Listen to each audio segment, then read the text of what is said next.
اب سلطنت عثمانیہ اور سلطان بایزید اول کی باری تھی۔ سلطان مراد اول فاتح کوسوو میدان جنگ میں ہی قتل ہو گیا۔ اس کا بیٹا بایزید اول اس کا جانشین بنا۔ بایزید نے ترکی میں موجود تمام بغاوتوں کو ختم کیا۔ وہ 1389 کو سلطان بنا۔ سلطان روم اور آسمانی بجلی اس کے لقب تھے۔ یورپ والوں پر بجلی کی تیزی سے کہیں بھی پہنچ کر حملہ کر ڈالنے پر مشہور تھا۔ سلطنت روم کے تمام بڑے حصے اس کے قبضے میں تھے۔ وہ تقریباً سارے بلقان کو فتح کر چکا تھا۔ پورا یورپ اسے خدا کا عذاب قرار دے رہا تھا، جو اب عیسائیت کو کھانے کے در پہ تھا۔ بایزید کے بہت سے باغی ترک سردار تیمور کے پاس کئی سالوں سے پناہ لیے ہوئے تھے۔ تیمور بایزید کو بڑی قدر کی نگاہ سے دیکھتا تھا اور اس سے لڑنا نہیں چاہتا تھا۔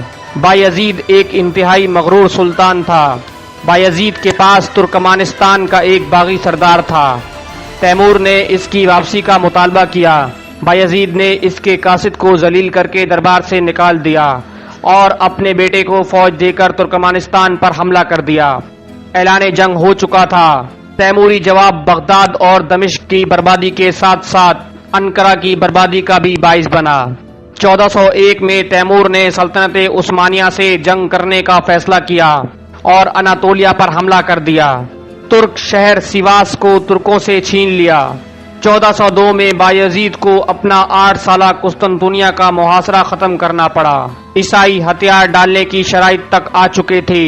اسے پتا چلا کہ تیمور نے انقرہ کا محاصرہ کر لیا ہے۔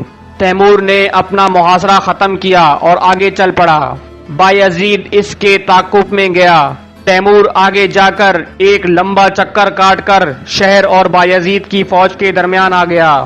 مجبور ہو کر بایزید کو فوج کا رخ موڑنا پڑا۔ دونوں فوجیں آمنے سامنے تھی۔ پانی کے واحد ذریعے کو تیموری فوج اپنے قبضے میں لے چکی تھی۔ بایزید کی تھکی ہوئی اور پیاسی فوج نے جولائی 1402 میں تیموری افواج پر حملہ کر دیا۔ تیمور کا جواب گھوڑ سوار تیر انداز تھے، جو انتہائی تیزی سے تیر چلاتے تھے۔ تیروں کی بارش نے ترکوں کے خون سے میدان رنگ دیا۔ ترک فوج ینیچری کو مکمل ختم کر ڈالا۔ سربیائی باشندے تیمور کے خلاف بڑی بے جگری سے لڑے۔ بایزید نے میدان جنگ سے بھاگنے کی کوشش کی، لیکن وہ زندہ پکڑا گیا۔ کہتے ہیں کہ تیمور نے اسے لوہے کے پنجرے میں قید کر رکھا تھا۔ اسے ہر وقت اپنے ساتھ رکھتا تھا۔ چند مہینوں بعد بایزید اسی پنجرے میں مر گیا۔ تیمور کی فتح کو پورے یورپ نے خدا کی مدد قرار دیا۔ انگلینڈ، فرانس، جرمنی اور باقی ریاستوں نے امیر تیمور کو جنگ میں کامیابی پر مبارکباد دی اور اپنے سفیر تحائف کے ساتھ بھیجے۔ تیمور کا اگلا نشانہ جزیرہ سمارا پر عیسائی ٹیمپلر نائٹس تھے۔ ان سب کو بھی قتل کر دیا گیا۔ جنگ انقرہ ختم ہونے پر سمرقند واپس آنے کے بعد تیمور نے چین پر حملے کی تیاریاں شروع کر دی۔ چین ایک زمانے میں چنگیز خان کی اولاد کے قبضے میں رہ چکا تھا، اس لیے تیمور اس پر بھی اپنا حق سمجھتا تھا۔ اس کے علاوہ تیمور کفاران چین کے خلاف جہاد کر کے اس خون ریزی کی تلافی کرنا چاہتا تھا جس کا شکار اب تک صرف مسلمان ہوئے تھے۔ سردیاں شباب پر تھیں اور تیمور بوڑھا ہو چکا تھا۔ سیر دریا کو پار کر کے جو منجمد ہو چکا تھا، جب وہ اترار پہنچا، موت نے بھی اس کا تعاقب جاری رکھا اور حدود چین میں اس کی روح قبض کر لی گئی۔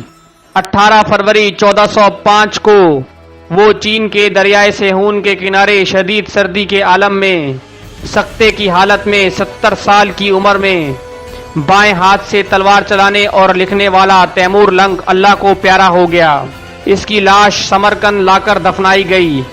لڑائیوں میں زخم کھانے کی وجہ سے تیمور کا دایاں ہاتھ چھل ہو گیا تھا اور دائیں پاؤں میں معذوری تھی، اس لیے مخالف مورخین اس کو حقارت سے تیمور لنگ لکھتے تھے۔ ایک سپہ سالار کی حیثیت سے حیرت انگیز صلاحیتوں سے انکار نہیں کیا جا سکتا، لیکن اس نے اس خداداد صلاحیت سے جو کام لیا وہ اسلامی روح کے خلاف تھا۔ اس کی ساری فتوحات کا مقصد ذاتی شہرت اور ناموری کے علاوہ اور کچھ نہیں تھا۔ اس لحاظ سے وہ محمود غزنوی، تغرل اور صلاح الدین ایوبی کے مقابلے میں پیش نہیں کیا جا سکتا۔ وہ انتقام کے معاملے میں بہت سخت تھا، مخالفین برداشت نہیں کر سکتا تھا۔ وہ مسلمان ہونے کے باوجود خون ریزی اور صفاقی میں چنگیز خان اور ہلاکو خان سے کم نہیں تھا۔ دہلی، اصفہان، بغداد اور دمشق میں اس نے جو قتل عام کیے، ان میں ہزاروں بے گناہ موت کے گھاٹ اتار دیے گئے۔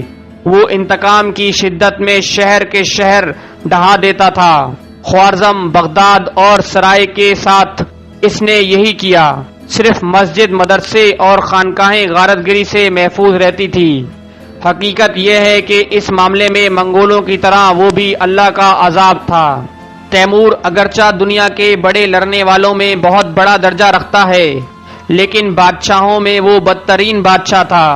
لائق بہادر تھا، فیاض تھا، لیکن شہرت کا خواہاں، سخت گیر اور ظالم۔ اپنی ذاتی شان و شوکت کے مقابلے میں وہ دوسرے انسانوں کی خوشی کی پرواہ نہ کرتا تھا۔ اس کی ذاتی شہرت نے اس کی فتوحات کی عالی شان محل کو سلامت رکھا، لیکن جب وہ مرا تو یہ محل بھی اس کے ساتھ ہی گر پڑا۔ اس کی سلطنت اس کی موت کے ساتھ ہی مٹ گئی۔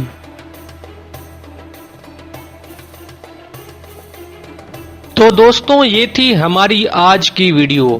مزید اس جیسی معلوماتی ویڈیوز دیکھنے کے لیے کر لیں ہمارا چینل علم کی لائبریری سبسکرائب اور ساتھ موجود بیل آئیکن پریس کریں تاکہ رہتے رہیں آپ باخبر ہماری ہر نئی آنے والی ویڈیو سے۔